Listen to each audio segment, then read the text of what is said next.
capítulo 3. Apocalipsis, capítulo 3, y los versículos del 7 al 13, el mensaje a Filadelfia.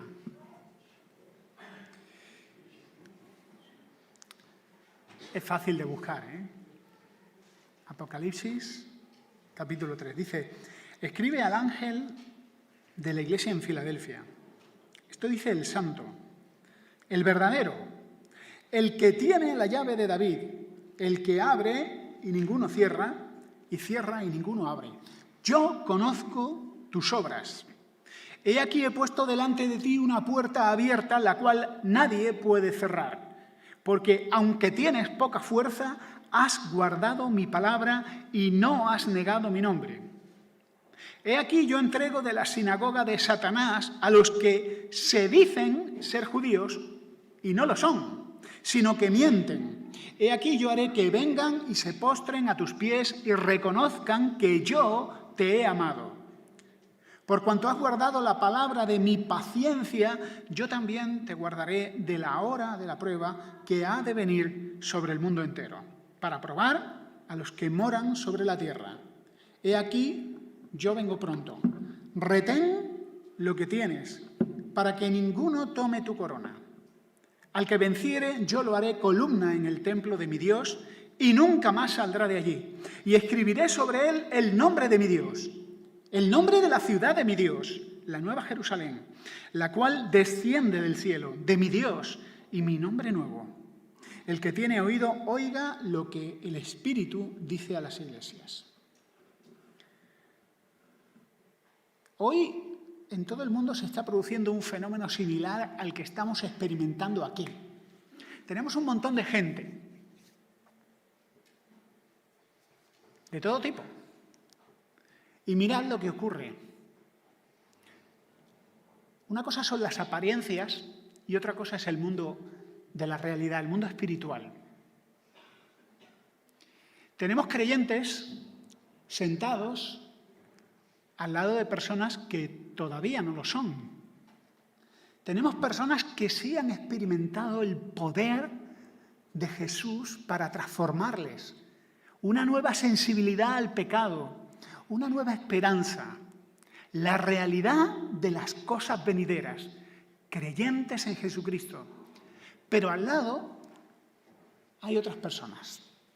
Son personas que simpatizan, que se sienten bien, que les gusta la música, que les gusta el ambiente y que están seguros, satisfechos, pero todavía no han experimentado el poder de Cristo crucificado y resucitado. Son cristianos, algunos le llaman cristiano nominal. Qué nombre tan raro. Qué mal es ser un cristiano nominal. Así le iba a titular al mensaje, pero me parecía demasiado. Cristiano nominal, como aquella frase de Jesús que dice, sé que tienes nombre de que vives, pero estás muerto. Algunos son de la misma familia. Quizá son sus hijos y el hijo está sentado con sus padres que son creyentes y él está satisfecho. Quizá estás casado con alguien que es creyente, vanamente seguro de que por tu relación con un creyente tendrás entrada a la misma vida a la que ese creyente va a entrar.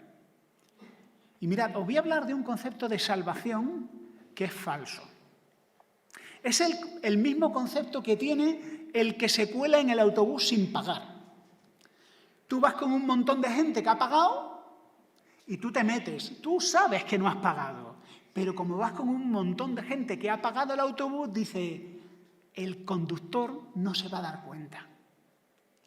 Y hay muchos que se creen que por mezclarse con los creyentes, que por ir el domingo a los mismos sitios que van los creyentes, que por cantar las canciones que cantan los creyentes, el conductor divino no se va a dar cuenta y dice, venga, pasa. Qué grave error.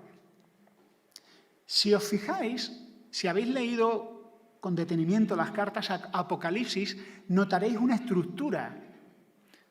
Esto dice, y Jesús anuncia una serie de títulos, normalmente títulos divinos, que van relacionados con lo que va a decir a continuación. Continúa diciendo, yo conozco tus obras, pero tienes unas pocas personas que, al que venciere, y termina diciendo, el que tiene oídos para oír, oiga. ¿Sabes qué quiere decir esto? Que frente a las apariencias de una iglesia viva, Jesús, que es el gran pastor de la iglesia, sabe quién es quién. Y como buen pastor que es, sabe distinguir cuáles son sus ovejas. Yo quiero preguntarte a ti, ¿dónde está tu seguridad? ¿Cuál es tu seguridad? ¿La del que se va a colar en el autobús? Hoy vamos a ver 3 ideas muy sencillas. La primera es que Jesús es el pastor y Él nos va a pedir cuentas individualmente. La salvación no es una cuestión colectiva, de grupo. Yo soy del club y como soy del club, soy salvo. La salvación es una cuestión individual y Jesús sabe muy bien quién es quién. Y que hay 2 marcas de un verdadero cristiano. La primera es la perseverancia. La perseverancia. El cristianismo no es cuestión de un día. Y la segunda es la esperanza, que es el disfrute anticipado de las cosas venideras. Mirad, la perseverancia es considerar la vida cristiana no como una carrera rápida, ahora que algunos venís de entrenar de las Olimpiadas, sino como una larga carrera. Y si el cristianismo es una larga carrera, eso tiene consecuencias y decisiones que vas a tomar para prepararte. Si el cristianismo es una larga carrera, entonces vas a vigilar muy bien tus compromisos. ¿Y qué cosas comprometen tu carrera? Y la esperanza. La esperanza es disfrutar y valorar las cosas venideras por encima de las cosas de ahora. El falso cristiano, el que tiene nombre de cristiano pero no lo es, no tiene esperanza. Prefiere disfrutar de las cosas de aquí y de ahora. Nada más. Y con esto he terminado la predicación. ¿Quién dice lo que está diciendo? Versículo 7. Esto dice el Santo. ¿Y qué título es este? El Santo. ¿Os acordáis una canción que dice, y está tomada del Isaías 1:26, regocíjate y canta, oh moradora de Sión, porque grande es en medio de ti el Santo de Israel? Y este es un título divino. ¿Quién está hablando aquí? El Santo de Israel. ¿Y por qué utiliza este título? Porque un problema que tenía esta iglesia era con los judaizantes, aquellos que eran fans de Moisés, hooligans de Israel, que pensaban que la clave para entender la historia de la salvación era Israel. Pero la clave para entender la historia de la salvación no es Israel, es Jesús, como hemos dicho en otras ocasiones. El que tiene la llave de David. Y este Jesús es el centro de la historia, es el dueño de la iglesia. Cada iglesia está bajo la observación de Jesús. Y dejadme decir una cosa, Dios es un Dios exigente. La vida cristiana no es una cosa a la ligera, es algo que debemos de tomar muy en serio. El cristianismo mediocre no es una opción. Nunca ha pretendido serlo. Porque si Dios te da mucho, te va a demandar mucho. Y Dios nos ha dado muchísimo. Dios nos ha dado a su Hijo. Dios ha entregado lo más preciado, su eterno Hijo, para que por medio de Él seamos salvos. Y si Dios nos ha dado al Hijo, ¿debemos de tomar la vida cristiana como algo poco serio? ¿Como un apartado de algo que hacemos los domingos, cumplimos y ya está? ¿O es algo que tiene que marcar toda nuestra semana y toda nuestra vida? Querido hermano, no te contentes con tu estado actual. Mirad, una marca de un cristiano falso es lo satisfecho que está con su vida cristiana, lo a gusto que está, lo complacido que está consigo mismo. Pero un cristiano verdadero tiene una nueva sensibilidad hacia el pecado y sabe que Dios le ha bendecido mucho y que Dios le va a dar mucho. Por lo tanto, no va a estar cómodo, va a anhelar cosas mejores, atento a cualquier señal de debilidad y de frialdad, porque el cristianismo es una carrera de perseverancia. Versículo 8, yo conozco tus obras. Esta es una advertencia. Yo conozco tus obras. Mirad, yo creo en la seguridad de la salvación. Pero creo, voy a abrir un melón,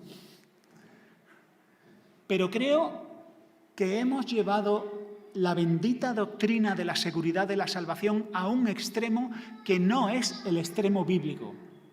Y alguno dirá, Julio, ¿tú no crees en la seguridad de la salvación? Sí, creo en la seguridad de la salvación de los que son salvos. Que alguno dirá, qué tontería, obvio, ¿no? Sí, pero yo no creo en la seguridad de la salvación de los que afirman ser creyentes, pese a toda evidencia personal. Y a veces se ha hecho un mal trabajo pastoral asegurando a las personas que tienen dudas. No, tú hiciste una oración, eres salvo. Pero ¿y si tu vida contradice y no hay evidencias? No es mala idea volver a examinarte a ti mismo, volver a pasar por el principio y reevaluar tu vida, porque Dios va a pedirnos cuentas. Me parece muy curioso que en cada una de las 7 cartas a las 7 iglesias, Jesús discierna, yo conozco tus obras, tienes unas personas, pero tienes otras personas que no andan, que tienen esta doctrina, que han caído en estos errores. El Señor conoce muy bien a los que son suyos. ¿Qué ocurriría si Dios le escribiera una carta a la iglesia en Swansea? Y que esa carta se hiciera pública. ¿No sería para echarse a temblar? Porque bajo la apariencia, todos somos cristianos y todos somos muy buenos, pero bajo la mirada de aquel que tiene ojos como llama de fuego, él diría, tienes unas pocas personas que, y tienes aquellos que. Yo creo en la seguridad de la salvación, pero no creo que todos los que están sentados en una silla sean herederos de la vida eterna. Dice la Escritura que de Egipto salieron muchos, pero no todos entraron, porque, dice Hebreos, porque no creyeron. Porque no creyeron. Eran de Israel. Pero no todos creyeron y cayeron en el desierto.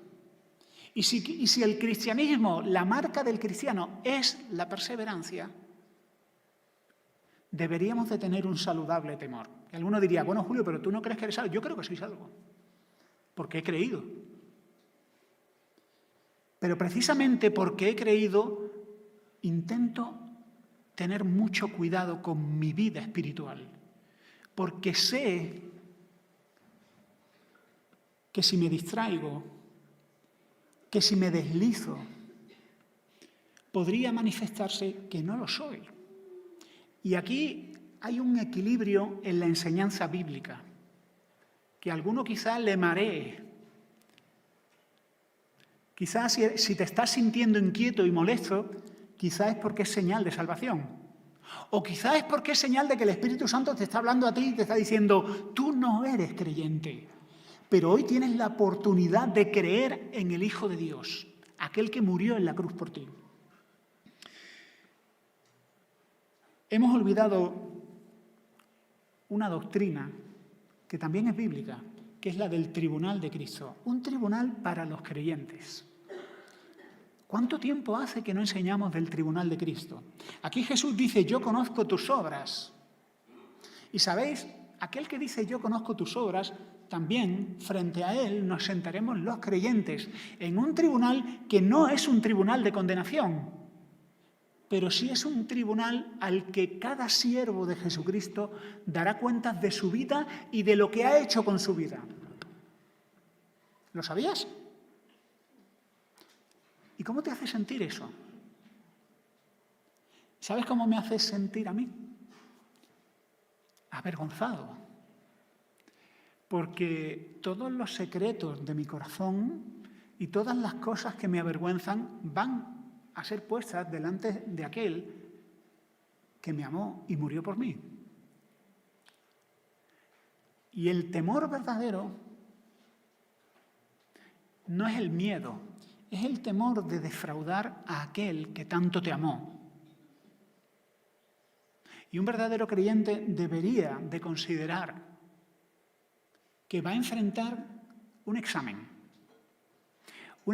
que Jesucristo va a hacer y en el que va a examinar tu vida. No se va a decidir tu salvación, pero sí se van a decidir tus recompensas. Y más allá de las recompensas, todo verdadero creyente lo que quiere por encima de todo es agradar a su Salvador. Vive en saludable temor. Vive en sano temor. Estas cosas se han revelado para que vivamos una vida limpia, una vida santa. Tengo delante de ti una puerta abierta, dice el versículo 8. Es interesante, ¿no? Que dice, he puesto delante de ti una puerta abierta, versículo 8, la cual nadie puede cerrar, porque aunque tienes poca fuerza, has guardado mi palabra y no has negado mi nombre.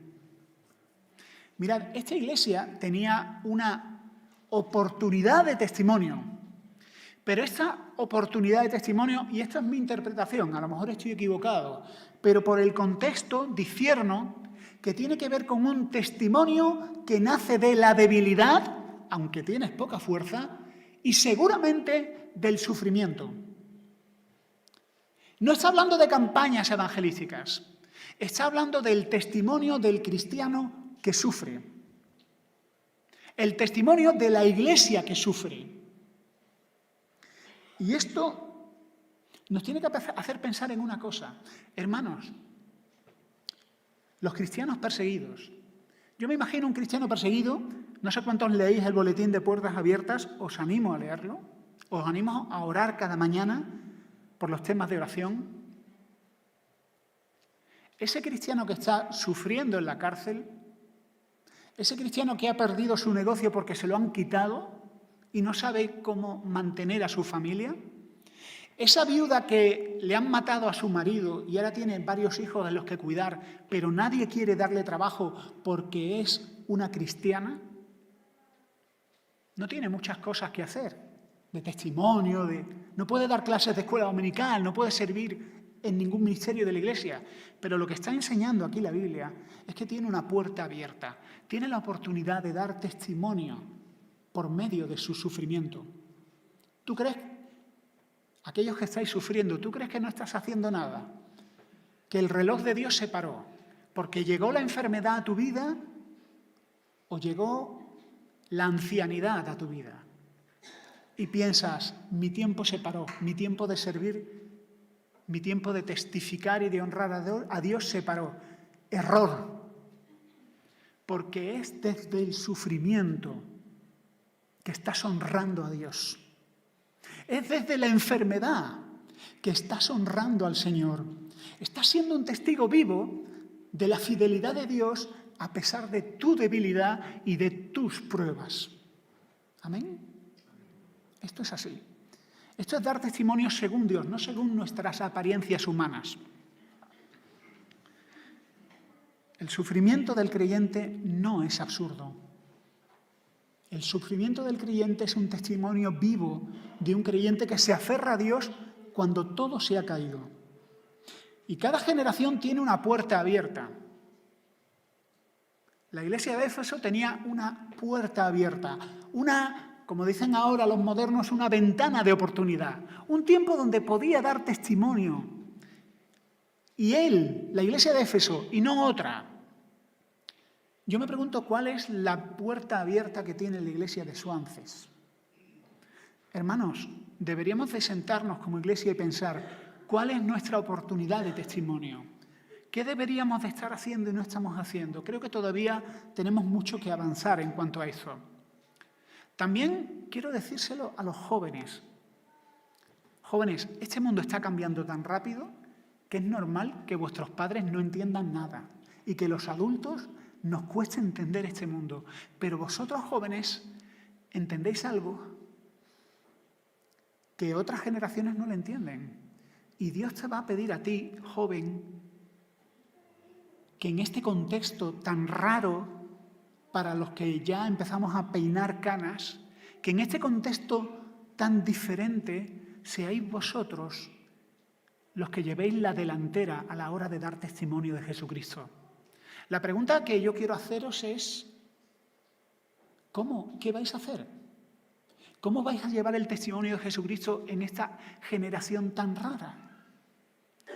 Hace años un amigo me decía, había empezado ya el tema de Internet y el tema de las redes sociales, y dice, macho, el otro día estábamos toda mi familia comiendo en la mesa. Y mi abuelo, que no tiene ni Internet ni teléfono móvil, me pregunta, oye, ¿tú qué sabes de estas cosas? ¿Qué es Twitter? ¿Qué es Twitter? Dice, ¿y cómo le explico a mi abuelo qué es Twitter si no sabe lo que es Internet? ¿Por dónde empiezo? Jóvenes, vosotros tenéis una puerta abierta y tenéis que hacerlo. Es el desafío. Otras generaciones tuvieron otros desafíos y otras oportunidades, pero esta es vuestra oportunidad. La perseverancia es la marca del cristiano. Mirad el versículo 10. Por cuanto has guardado la palabra de mi paciencia o perseverancia, yo también te guardaré de la hora de la prueba que ha de venir sobre el mundo entero. La perseverancia es la marca de salvación, la evidencia de salvación del creyente. También te lo digo a ti, que tienes queridos familiares que se apartaron del Señor. El Señor conoce a los que son suyos. Todavía la película no se ha terminado. ¿Quién sabe si estos a los que amas volverán al Señor? Sigue orando, sigue orando. Persevera en la oración. ¿Qué es una vida cristiana de éxito? Estamos en los últimos tiempos y una marca de los últimos tiempos, ¿sabéis cuál es? La apostasía, el aumento de la falsa iglesia, el aumento de iglesias muy grandes, con ministerios muy reconocidos, pero que para Dios no son nada, porque lo que enseñan no es la centralidad de Jesucristo, la humillación del ser humano, su pecado y su necesidad del Salvador, sino otros pasatiempos. La marca de la bendición de Dios, del éxito espiritual, no es un gran ministerio. Un problema que tiene la Iglesia evangélica hoy en día es confundir dones con madurez espiritual. Pensamos que aparece un hombre con muchos dones, una mujer con muchos dones. Uy, es un gran hombre de Dios. No, tiene dones. ¿Pero qué tienes que no hayas recibido? Confundir dones con madurez espiritual es un error. Cierro paréntesis, porque me estoy desviando. Una vida cristiana de éxito es perseverar. Perseverar en la fe. Y en este mundo, donde buscamos a los técnicos, a los influencers, y cada vez me llama más la atención que para hablar de temas en congresos traigamos a gente más joven, me preocupa eso, porque estamos dejando de lado a los mayores. Hace 30 años yo veía que en las grandes conferencias hablaban personas más mayores y hoy hablan personas cada vez más jóvenes. Y no quiero decir que no haya personas jóvenes que no tengan cosas que decir. Lo que quiero decir es que me da tristeza ver que hermanos y hermanas que son un testimonio de perseverancia, y eso es éxito espiritual, no les estemos oyendo. Hay personas a las que estoy cuidando, jóvenes a los que estoy cuidando, y les animo a hablar con las personas mayores de su congregación. Cuando les cuento algunas batallas de algunos hermanos mayores que yo conozco, Ellos me dicen, ¿sí? Habla con ellos. Jóvenes, hablad con los mayores. No os preocupéis, a los mayores nos encanta hablar. O sea que no te van a juzgar, no te van a decir métete en tus asuntos, van a estar deseando contarte. Pregúntale a alguien mayor, ¿cómo conociste al Señor? ¿Cuáles fueron tus verdaderas luchas de fe? Me temo que estamos arrinconando, y esto es una señal de nuestro tiempo, esto no es bíblico, estamos arrinconando a personas mayores, y me parece bien que demos lugar a los jóvenes, pero nos estamos privando de tesoros de la perseverancia. Hace años, ¿os acordáis que tuvimos a Israel predicando en el retiro de iglesia? ¿Os acordáis? Israel Sanz. Yo me acuerdo. Cuando volvíamos en el coche, él me comentó una cosa que hicieron en su iglesia que fue una cosa muy chula. Y es que pusieron en la reunión de jóvenes una especie de cortina con el foco detrás, como esto de los testimonios ocultos de yo era narcotraficante. Y entonces ponían a alguien mayor y los jóvenes le hacían preguntas, solo escuchaban su voz, no sabían quién era. Y entonces los jóvenes, dice que en la iglesia de Córdoba alucinaban con las cosas que estas personas mayores les contaban. Y luego descorrían la cortina y todos los jóvenes decían, ¡wow! Pero si este señor lo conozco yo, si estoy harto de verlo en la iglesia, este no falla. Y luego le preguntaban a este hermano, a esta hermana mayor, diles algo de parte del Señor a los jóvenes. Y dice que fue una gran bendición para ellos como iglesia. Hermanos, la vida cristiana es una carrera de perseverancia y aquellos que llevan años deberían de contarnos cosas a nosotros. Y si tienes el tesoro, yo tengo el gran tesoro de tener entre amigos personales a personas muy mayores, de más de 70 años, hombres y mujeres de gran fe, y no os podéis imaginar la gran bendición que es para mi vida. Si el cristianismo es una larga carrera, esto debe de tener aplicaciones inmediatas en tu día a día. Si el cristianismo es una carrera de resistencia, ¿cómo debo de vivir hoy? Bueno, aquellos que vamos a seguir con el símil atlético, no es lo mismo prepararte una carrera de 100 metros, ¿verdad? Vas a tener una serie de entrenamientos, de alimentación para los 100 metros. No es lo mismo prepararte una maratón, vas a hacer otros ejercicios, otra alimentación.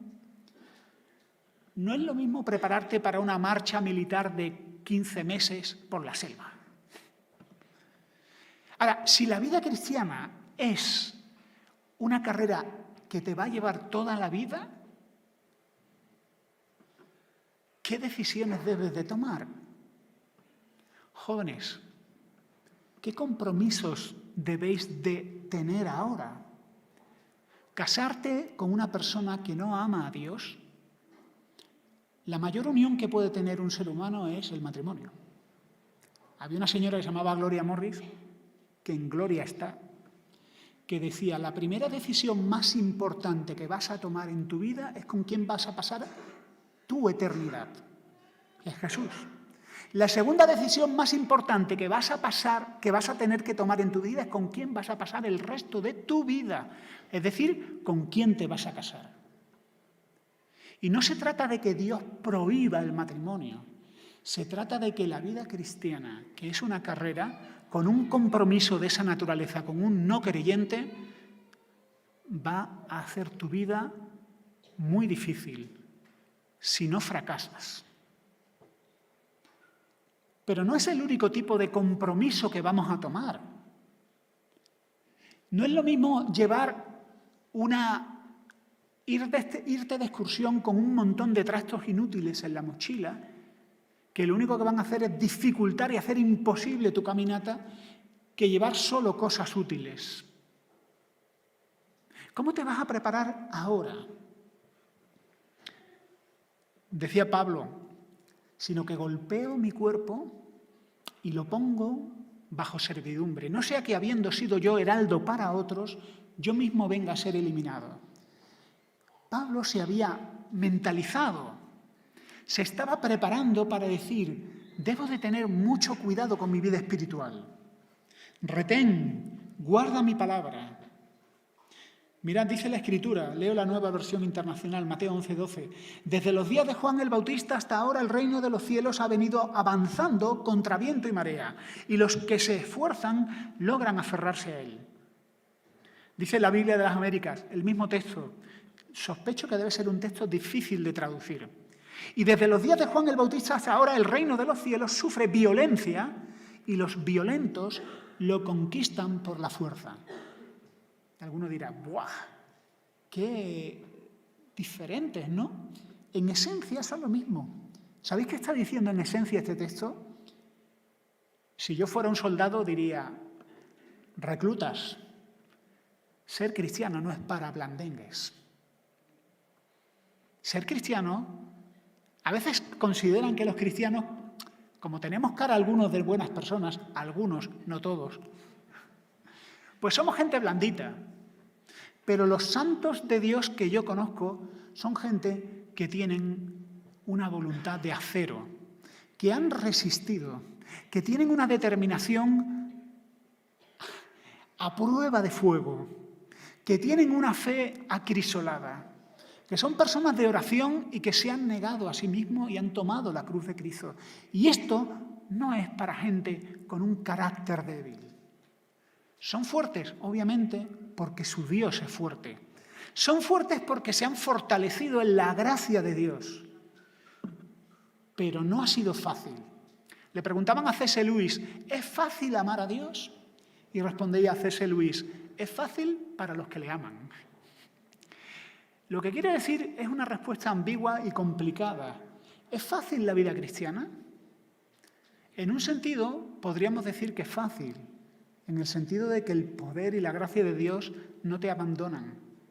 En otro sentido, podemos decir que la vida cristiana es el mayor desafío que hay. Es el desafío de tu vida. Así que, si esto es así, ¿cómo deberías de tomarte la vida cristiana? Versículo 1, retén lo que tienes, retén, guárdalo, no has negado mi nombre. Mirad, como cultura tenemos un desafío, lo hemos dicho muchas veces. El desafío que tenemos es morir a nosotros mismos en esta complaciente cultura de ocio y de entretenimiento que mata el alma, consume tu tiempo, arruina tu testimonio y te debilita. Que cambia el entretenimiento por el gozo.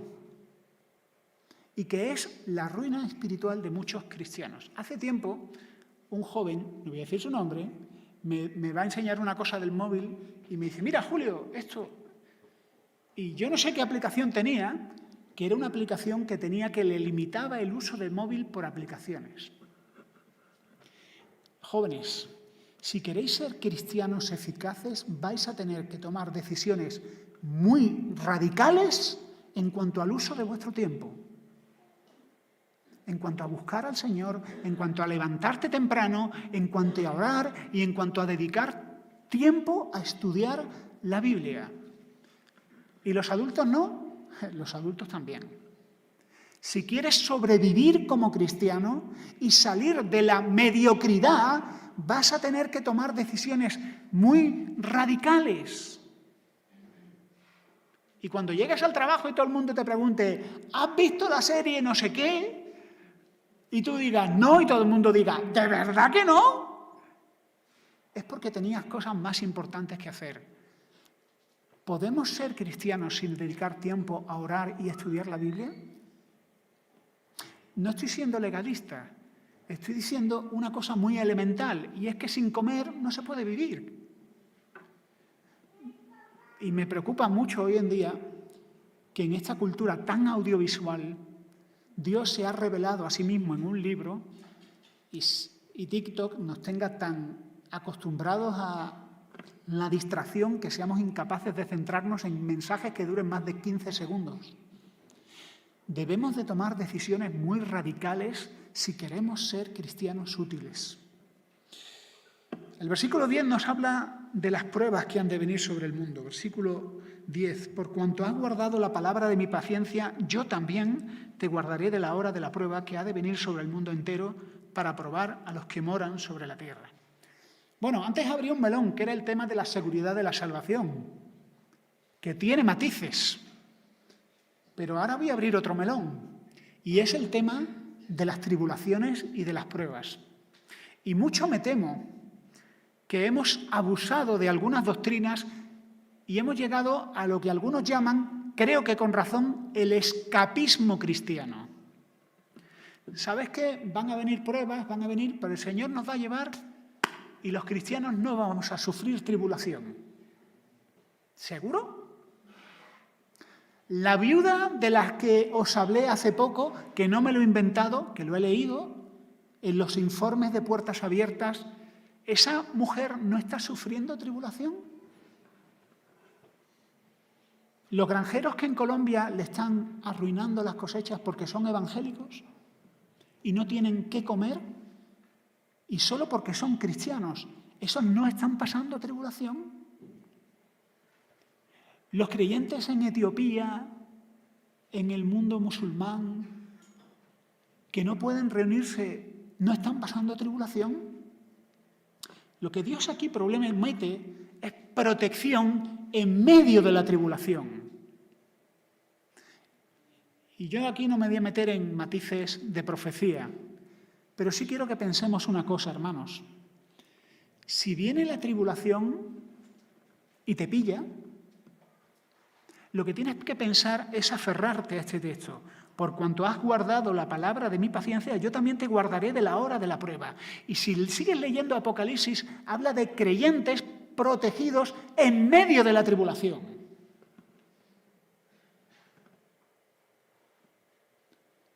Los creyentes que sufrieron las persecuciones horribles de Diocleciano, si os tomáis la molestia de leer las actas de los mártires, leeréis cosas muy desagradables que yo no voy a mencionar aquí. Esta gente no sufrió tribulación. Dios nos asegura dificultades simplemente por el hecho de llevar el nombre de Cristo. Pero Dios también promete protección en medio de las dificultades. Y aquí yo estaré con vosotros todos los días hasta el fin del mundo. Y termina diciendo nuestro texto, al que venciere. Al que venciere. Y aquí volvemos al tema del principio. No todos los de la iglesia de Éfeso eran vencedores, ¿sí o no?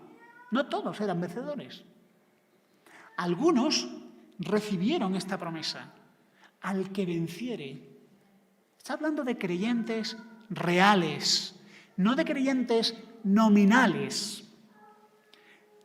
Hemos dicho que la primera marca del creyente es la perseverancia. ¿Cuál es la segunda? La esperanza. La esperanza de las promesas. Mirad, un creyente que no lo es, no disfruta de las promesas. Él solo quiere disfrutar de su vida ahora. No le ilusionan las promesas. No se alegra en la esperanza. Él solo quiere pensar en términos del aquí y ahora. Por eso hay tantos falsos maestros predicando sanidad, prosperidad y tu vida ahora, tu vida ahora. El otro día le escuché un chiste a un predicador de un libro que hizo un falso maestro que se llamaba Tu mejor vida ahora. Ese era el título, Tu mejor vida ahora. El título de un predicador, falso predicador. Y este hermano decía, el título es correcto, porque lo mejor que va a disfrutar es ahora. Lo que le espera después no es tan bueno. Y es cierto. Una marca del verdadero cristiano es que disfruta anticipadamente de las promesas de Dios. Y el disfrute anticipado de las promesas de Dios es esperanza y es señal de salvación. El disfrute anticipado de las promesas de Dios significa que valoras más las promesas que sufrir pérdidas ahora.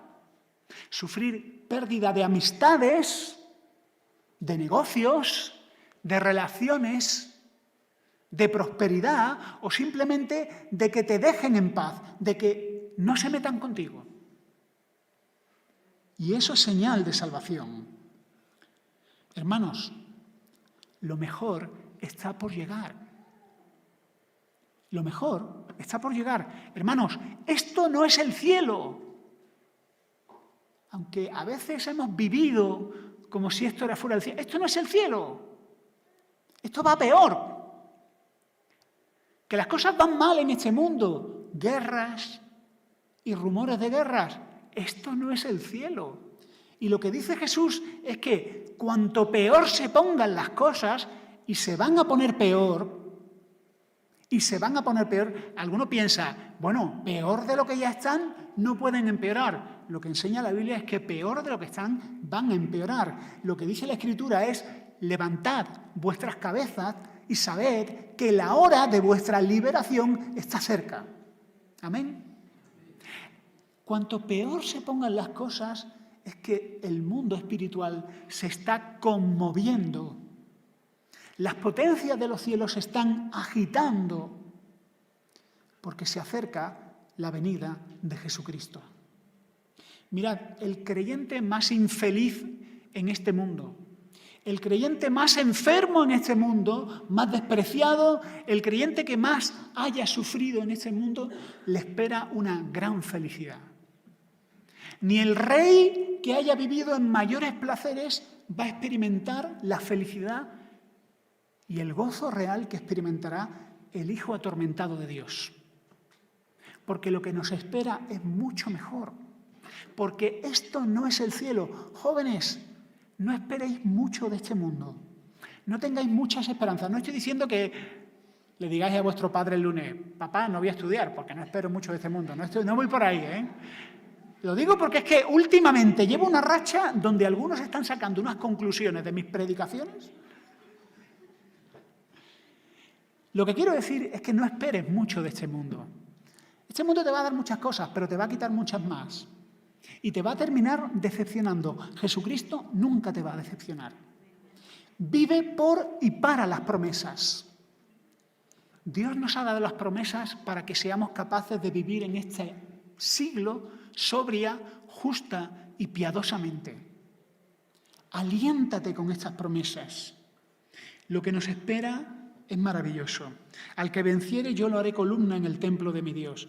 Obviamente esto es lenguaje metafórico. Espero que nadie se lo haya tomado así.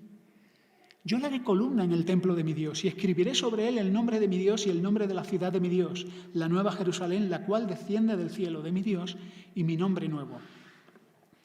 Mirad, el infierno no tiene puerta de salida. El infierno tiene puerta de entrada, pero no tiene puerta de salida. Una vez que entras en el infierno es para siempre.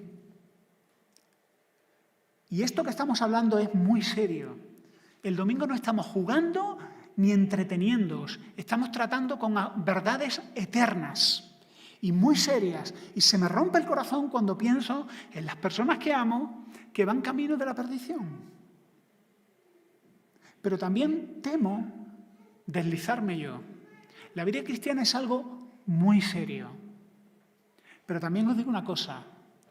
El que entra en la vida y en el reino de Dios y en el templo de Dios es para siempre.